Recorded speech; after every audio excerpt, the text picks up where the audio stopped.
Assalamualaikum dear students, today we will discuss about physical and chemical changes.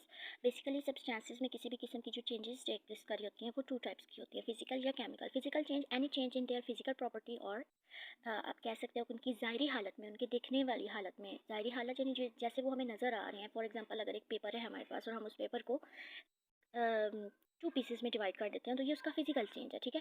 और दूसरी जो type है उसकी वो है केमिकल चेंजेस, यानी कि केमिकल चेंजेस आप उसकी कंपोजिशन में कह लो, यानी वो जिस चीज़ से बना हुआ है अगर उसकी बनावट में किसी किस्म की कोई चेंज आ जाती है. फॉर एग्जांपल हम पेपर को बर्न कर देते हैं तो these two kinds of changes are different from each other. Today we will discuss about physical changes. Physical changes any change in physical property. For example colour में change आ जाना, state में change आ जाना, ठीक है. कलर में कैसे change आ जाएगा या स्टेट में कैसे चेंज आ जाएगा ये हम आगे पढ़ते हैं, ठीक है. आप इसके अगर डेली लाइफ से एग्जांपल्स देखो तो उसमें आ जाती है कटिंग ऑफ फ्रूट्स, ठीक है. अब अगर हम फ्रूट को स्मॉल पीसेस में कट कर दें तो डैट डजंट मीन कि फ्रूट की कंपोजिशन चेंज हो जाएगी, उसकी जस्ट फिजिकल स्टेट चेंज हो रही है, ठीक है. इससे फ्रूट को कोई फ़र्क नहीं पड़ रहा. एप्पल को अगर हम कट कर रहे हैं तो वो कट होने के बाद मैंगो नहीं बन जाएगा, ठीक है.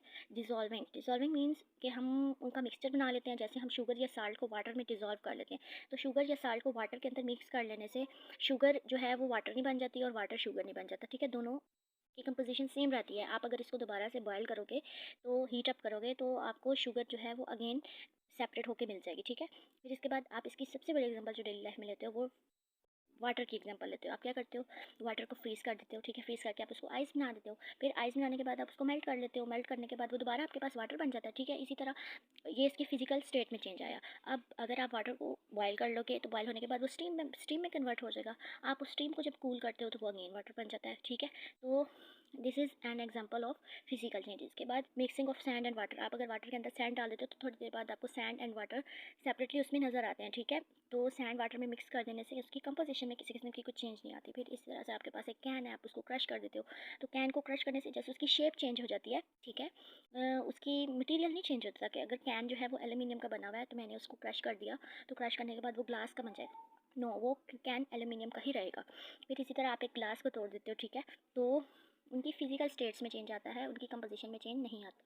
सेकेंड थिंग, फिजिकल चेंजेस जो हैं वो इरिवर्सिबल होते. फिजिकल चेंजेस रिवर्सिबल होते हैं, ठीक है. रिवर्सिबल मीन्स कि आपको जो ओरिजिनल सब्सटेंस है वो दोबारा से मिल जाता है अपनी असली हालत में.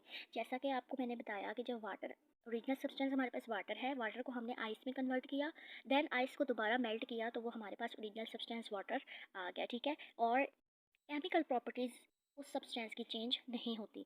जैसा कि वाटर को जब मैंने आइस बनाया तो है तो वो वाटर ही, वो मिल्क तो नहीं बन गया, ठीक है. जब आप आइस को मेल्ट करोगे तो आपके पास मिल्क थोड़ी आएगा, आपके पास वाटर ही आएगा. तो उसकी केमिकल प्रॉपर्टीज चेंज नहीं हुई. इसकी एग्जांपल्स देख लें. जिंक ऑक्साइड आपके पास एक सब्सटेंस है, अगर आप इसको हीट करोगे तो ये येलो कलर में, ये आपके पास पहली एग्जांपल आ गई कलर चेंज की, ठीक है. Zinc oxide its original colour जो होता है वो वाइट होता है, ठीक है. वाइट कलर का एक सॉलिड सब्सटेंस होता है, जब आप इसको हीट करते हो तो ये वाइट से येलो में चेंज हो जाता है, ठीक है. इसी तरह आपके पास निक्रोम वायर, ठीक है. निक्रोम बेसिकली निकल, क्रोमियम और आयरन, ठीक है. इन तीनों को मिलाकर एक वायर बनाई जाती है, ठीक है. इनका एलॉय है, ठीक है. एलॉय बनाया जाता है निकल, क्रोमियम और आयरन को मिला के एलॉय फॉर्मेशन की जाती है और उसकी एक वायर बनाई जाती है जो कि सिल्वर ग्रे कलर की होती है. That is an excellent conductor of electricity, ठीक है. तो निक्रोम वायर को जब आप हीट करते हो तो वो सिल्वर ग्रे से चेंज होकर रेड हॉट या वाइट हॉट कलर में चेंज हो जाती है. अब जिंक ऑक्साइड और निकल क्रोम की जो वायर है, आप इनको जब अगेन मेल्ट करते हो ना तो ये आपके पास ऑन कूलिंग, ठीक है. मेल्टिंग नहीं, ऑन कूलिंग, हीटिंग के बाद जब इनकी कूलिंग होती है तो वो येलो से अगेन वाइट में और ये रेड हॉट या वाइट हॉट से अगेन सिल्वर ग्रे कलर में चेंज हो जाता है, ठीक है. अब यहाँ पे ये देखें, डायग्राम देखें. हमारे पास आइस है, आइस को हमने 0 डिग्री पे मेल्ट किया, ठीक है. आइस को हमने पहले फ्रीज किया हुआ था, अब हमने इसको जब 0 डिग्री पे मेल्ट किया तो हमारे पास वाटर आ गया, ठीक है. अब वाटर को जब हम 100 डिग्री पे बॉयल करेंगे तो हमारे पास स्टीम आ जाएगा, ठीक है. इसी तरह स्टीम जब हम कूल करेंगे तो अगेन वाटर कन्वर्ट हो जाएगा और वाटर को देन अगेन हम टेम्परेचर उसका कम करके जब हम उसको फ्रीज करेंगे तो हमारे पास आइस आ जाएगी, ठीक है. तो देखिए हमारे पास ओरिजिनल सब्सटेंसेस इसमें अगेन एंड अगेन हमें मिल रहे हैं, ठीक है. That's all. ओके क्लास, अल्लाह हाफिज़, थैंक यू सो मच.